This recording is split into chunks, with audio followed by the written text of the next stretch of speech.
Hi guys, இது ஒரு dress. இதை நான் போய் மேலே ஃப்ரிட்ஜ் மேலே வைக்கிறேன். அதனால் எவ்வளோ ஹைட்டில் ஃப்ரிட்ஜு மேலே இருக்குது.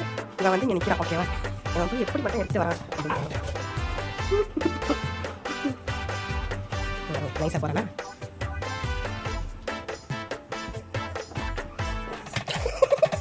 ஏன் எடுக்கல ரொம்ப மேலே ஏறி எட்டலையா சரி எட்டு எது மேலே ஏறி நின்று எட்டு வேணாமா டயர்ட் ஆயிட்டியா?